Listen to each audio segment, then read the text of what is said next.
তারা কিন্তু প্রশ্ন তুলছেন এবং সেই আলোচনা এত মন্থর এবং এত বেশি সময় লাগার কোনো দরকার ছিল না। আচ্ছা, এইটুকুই সরকারের প্রধান দুর্বলতা। আপনি যদি তারা আন্তরিকও হন, আন্তরিকতা প্রশ্ন না করলেও সেই দুর্বলতা তার আছে। ফলে এই দুর্বলতা কাটিয়ে উঠবার জন্য না, পাশ কাটানোর জন্যে, তাদের দুর্বলতা পাশ কাটানোর জন্য সবাইকে ইনভলভ করছেন। অর্থাৎ উনি এই সরকার ব্যবহার করছে কেমন করে, এই যে আগে যে একটা তত্ত্বাবধায়ক সরকারের অধীনে 3 মাসের একটা সরকারের অধীনে নির্বাচন করার যে একটা বিধান তৈরি হয়েছিল, সেই 3 মাসের সরকার সবাইকে সন্তুষ্ট রেখে কাজ করত। তারা সেই পদ্ধতিতে কাজ করছেন, অথচ 3টা তত্ত্বাবধায়ক সরকারের সময়কাল ইতিমধ্যে তারা পার করে ফেলেছেন। নিজেরা নিজেদের জন্য তারিখ ঠিক করছেন নিজেরা, যে ডিসেম্বর থেকে জুনের মধ্যে তারা করবেন। এইটা যে করবেন, এই সময়টা ঠিক করার জন্য তাদেরকে কে ম্যান্ডেট দিয়েছে? তাদের ম্যান্ডেট আছে আপনার অন্তর্বর্তীকালীন একটা সরকার হিসেবে কাজ করার, কিন্তু এই তারিখটা কারা ঠিক করেছে?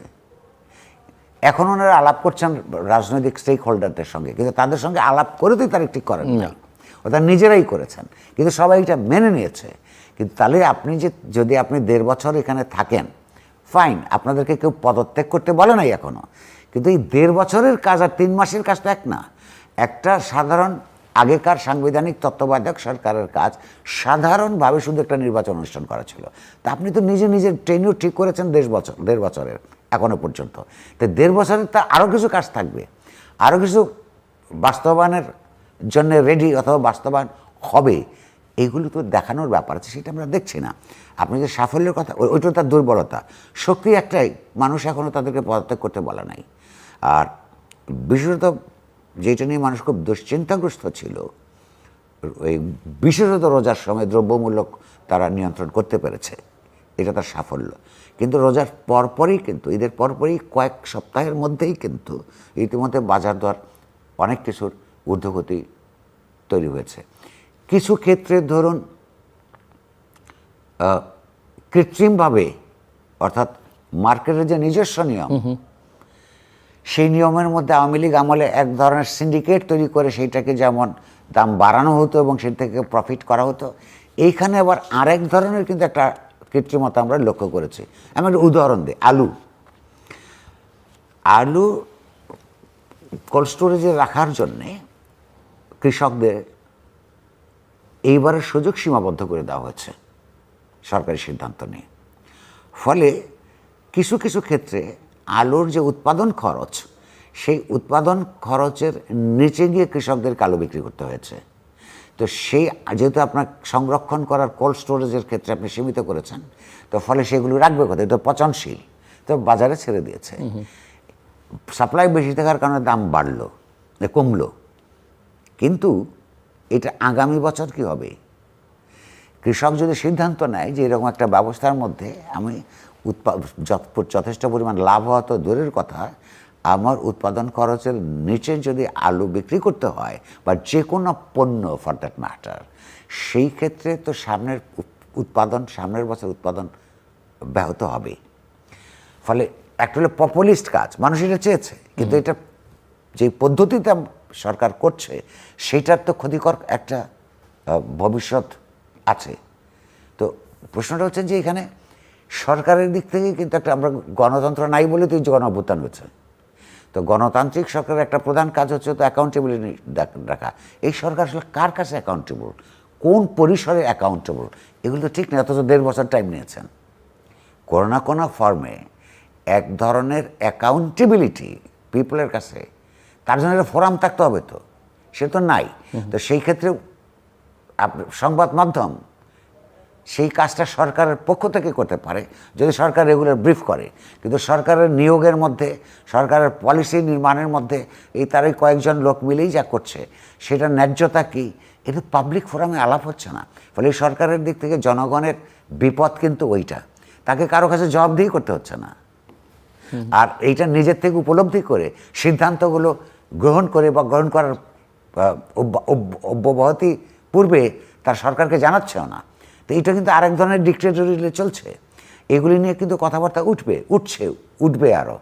সেই ব্যাপারে সরকার সচেতন হওয়া উচিত। এদেরকে বাদ দিয়ে দাও, ওদেরকে নতুন করে নিয়ে আসো, কেন কাদেরকে বাদ দিলেন, কেন নতুন করে কাদের নিয়োগ করলেন, এগুলোর সরকারি সিদ্ধান্তের স্বচ্ছতা এবং জবাবদিহিতার এই মুহূর্তে কোনো রকমের মেকানিজমটাই তৈরি হয় নাই।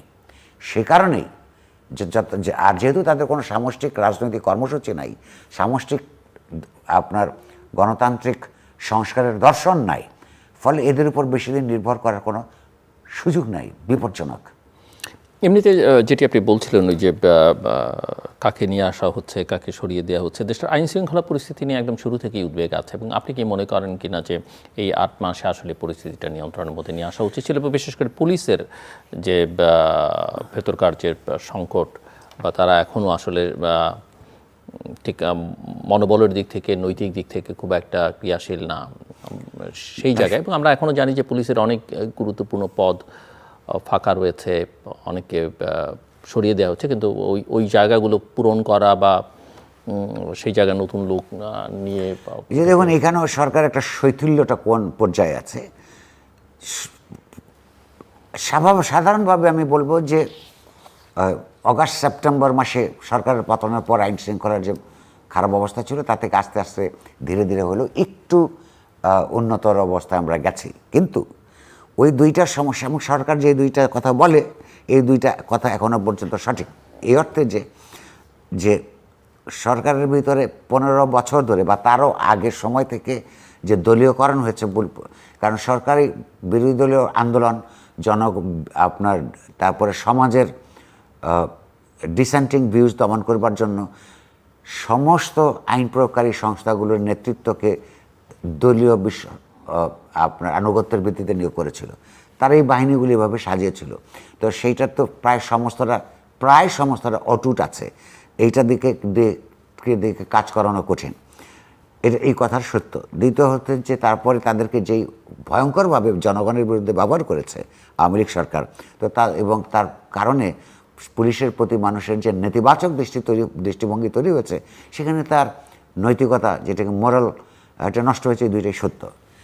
কিন্তু সেটা 8 মাস সরকার আমাদেরকে এর আগে বলেছে যেখানে নতুন নিয়োগ দেওয়া হবে তরুণদের, আমরা এটা সমর্থন করেছি। কারণ হচ্ছে যে এই দেশে হাজার হাজার শিক্ষিত তরুণ বেকার, প্রায় 25-26 লক্ষ প্রতি বছর বেকার। তো তাদেরকে শর্ট টার্ম একটা ট্রেনিং দিয়ে 3 মাস 4 মাসের জন্য ট্রেনিং দিয়ে প্রথমে, পরে ধীরে ধীরে সেটা ঠিক করতো নিয়োগের মাধ্যমে, তারা এই অবস্থাটার পরিবর্তন ঘটাবে, এটা তারা মুখে বলেছে, কিন্তু করে কিন্তু নাই।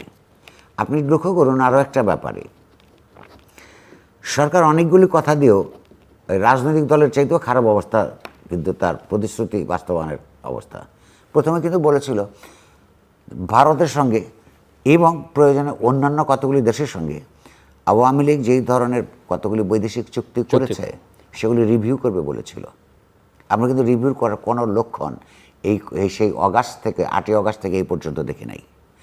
মাঝখান থেকে আমরা হঠাৎ দেখলাম একটা চুক্তি, আপনার ট্রান্সশিপমেন্টের এক চুক্তি ভারতই বাতিল করে দিল, এককভাবে বাতিল করে দিল। অথচ এই দেশের মানুষ জানে না এমনকি এককভাবে বাতিল করবার আগে হলো কোনো নোটিশ দিতে হয় কিনা, কিংবা তার মধ্যে চুক্তিটা কি ছিল, এখনো পর্যন্ত সরকার সেটা প্রকাশ করছে না, রিভিউ করা তো দূরের কথা। তো এই সরকারও কিন্তু মনে করছেন যে ভারতের এই সিদ্ধান্ত এবং যুক্তরাষ্ট্রের যে 37% শুল্ক আরোপ, যদিও সেটা 3 মাসের জন্য স্থগিত করা হচ্ছে, আর সেগুলো বাংলাদেশের অর্থনীতির জন্য একটা বড় চ্যালেঞ্জ হিসেবে সামনে দাঁড়িয়ে আছে। নিশ্চয়ই সেটা তো এক ধরনের চ্যালেঞ্জ আছে, সেটা কিন্তু প্রশ্নটা হচ্ছে যে আমি বলতে চাইছি যে এই ব্যাপারে সরকার যথেষ্ট জবাবদিহিতার মধ্যে নিজেদের কাঁদছে না এবং স্বচ্ছতাও বজায় রাখছে না। ভারতের সঙ্গে চুক্তিগুলো যদি আমরা জানি যে অসম চুক্তি যেগুলো আছে বাংলাদেশের স্বার্থের বিরুদ্ধে, সেগুলো সরকারও নতুন সরকার এসেও বলেছে, কিন্তু সেগুলো রিভিউ করবে বলেছে। রিভিউ করার কোনো প্রক্রিয়া কোথাও শুরু হয়েছে জনগণ জানে বা মিডিয়া জানে, এরকম কোনো খবর কোথাও নাই। আচ্ছা, আপনি আরেকটা প্রশ্ন তুলছিলেন, এটা খুব একটা ইন্টারেস্টিং ঘটনা ঘটলো ইসরায়েলের প্রশ্নে। প্যালেস্টাইনের উপর ইসরায়েলের মার্কিন যুক্তরাষ্ট্রের সহায়তায় যে ধরনের গণহত্যা চলমান আছে এখনও, এটা পৃথিবীর ইতিহাসে এই ঘটনাটা সেই 1948 সালে ইসরায়েল রাষ্ট্র প্রতিষ্ঠা হবার পর থেকে যেটা চলমান আছে, এটা একটা ভয়ঙ্কর ব্যাপার। যে কোনো বিবেকবান মানুষকে আপনার এটার বিরোধিতা করতে হবে। তো আন্তর্জাতিকভাবে বিশেষত তরুণ সম্প্রদায় ছাত্ররা সারা বিশ্বে যখন এটার প্যালেস্টাইনিদের সঙ্গে সংহতি জানিয়ে ইসরায়েল এবং তার মদতদাতা মার্কিন যুক্তরাষ্ট্রের বিরুদ্ধে এক আহ্বান করেছে প্রতিবাদ করবার, বাংলাদেশে অনেক রাষ্ট্রের তুলনায় অনেক সারা দেশে তার প্রতিবাদ সংগঠিত হচ্ছে যথার্থভাবে। রাজনৈতিকভাবে বিএনপিকে আমরা দেখলাম, হ্যাঁ, তারা আরেকটা নিজেরা একটা প্রতিবাদের বা সংহতি সমাবেশ করেছে, যদিও সেই সংহতি সমাবেশের বক্তৃতা যা হয়েছে সেই বক্তৃতার থেকে নেতাদের বক্তৃতা থেকে বোঝা যায় যে ইসরায়েল রাষ্ট্রের উত্থান, তার রাজনীতি সারা পৃথিবীব্যাপী তার হচ্ছে কিভাবে সে অপারেট করে এইগুলি সম্পর্কে তাদের ধারণা নাই বলেই, অনেক নেতার ধারণা নাই বলেই তাদের বক্তৃতা বিবৃতি থেকে বোঝা যায়। সেটা আমাদের পুরো দেশবাসীর জন্য একটা কি বলবো লজ্জাজনক ব্যাপার। এটা সম্পর্কে তাদের নিজেদের কি মূল্যায়ন আমরা জানি না। তারপরে আরেকটা দেখলাম আমরা, বড় করে সব পার্টি মিলে একটা করল। সেখানে একটা বৈশিষ্ট্য আপনার চোখে পড়েছে কিনা আমি জানি না, তারা একটা ঘোষণা দিয়েছে 5 দফা। আপনি প্যালেস্টাইনের জনগণের পক্ষে যখন ইসরায়েলের বিরুদ্ধে একটা ঘোষণা দেন কিংবা প্রতিবাদ করেন, সেখানে ব্যানারে কি লেখা থাকে, মিছিলে কি উচ্চারণ হয়, স্লোগান কি আসে, এগুলো দেখবার বিষয়। এমনকি আমেরিকাতে ডোনাল্ড অ্যাডমিনিস্ট্রেশনের ইসরায়েলকে নির্লজ্জভাবে সমর্থন দানের জন্য খোদ আমেরিকায় প্রতিবাদ হচ্ছে। কিন্তু এই সমাবেশ থেকে যে 5 দফা ঘোষণা দেওয়া হলো, তারা যথার্থভাবে মোসাদের ভারত ইসরায়েলের সঙ্গে একসাথে কাজ করে সেটা বলেছে। কিন্তু যেই যুক্তরাষ্ট্রের প্রত্যক্ষ মদদে, বিশেষত ট্রাম্প অ্যাডমিনিস্ট্রেশনের প্রত্যক্ষ মদদে এই কাজ হচ্ছে, এই অপকর্ম চালিয়ে যেতে পারছে, তাদের ব্যাপারে কোনো কথা বলে নাই। তো এইটা কতটা লোক দেখানো, কতটা নিছক একটা কেবলমাত্র দেখানোর রাজনীতি, কতটা তারা মিন করে, এই প্রশ্নটা কিন্তু থেকে যাবে। আরেকটা জিনিস খেয়াল করুন, এই যে যাদের কর্মীরা ওখানে গেছে, যেমন ধরুন একটা স্লোগান দেখলাম, শুনলাম, একটা ইহুদি ধরো, সকাল বিকাল নাস্তা করো।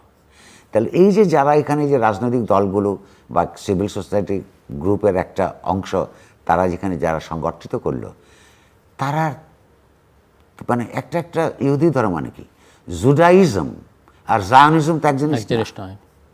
জায়নিজম একটা পলিটিক্যাল মুভমেন্ট, জুডাইজম একটা ধর্মীয় মতবাদ। তাদেরকে